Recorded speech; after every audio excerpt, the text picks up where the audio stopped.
বাম পাশের পাত্রটিতে আপনারা যেই ব্লুটোপাস মাছটি দেখছেন, এটি আমার খুবই অসুস্থ অবস্থায় ছিল। এটি কীভাবে সুস্থ হয়ে গেল, আজকের ভিডিওতে আমি আপনাদের সাথে সেই গল্পটা শেয়ার করব এবং অসুস্থ হওয়ার ভিডিওটিও আমি আপনাদেরকে দিয়ে দিচ্ছি। এই যে আপনারা খেয়াল করেন যে আমার এই যে ব্লুটোপাসটা দেখছেন কীভাবে আঁকাবাঁকাভাবে সে সাঁতার কাটতেছে।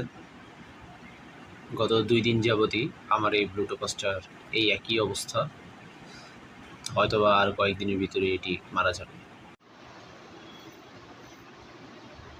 আমি যদি আপনাদেরকে এই উপরের সাইডের ভিউ থেকে দেখাই, এই যে দেখেন আমার ব্লুটোপাসটা কীভাবে সাঁতার কাটতেছে। আমার আসলে দেখেই খুব খারাপ লাগছে।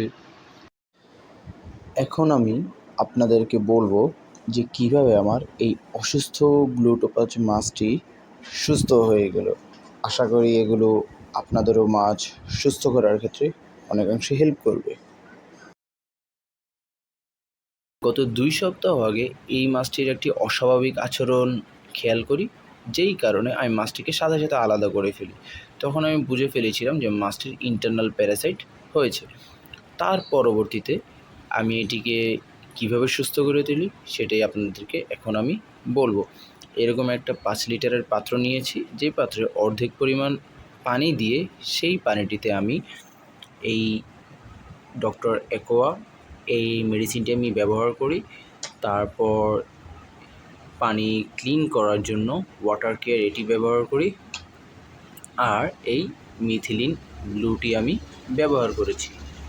তার পরবর্তীতে এই মাছটিকে আমি 2 সপ্তাহ যাবৎ এই পাত্রে রেখে দিই।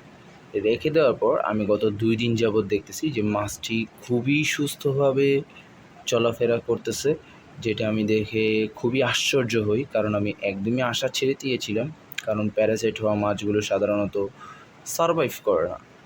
আরও মজার ব্যাপার হচ্ছে এই মাছটি লোডেড অবস্থায় ছিল।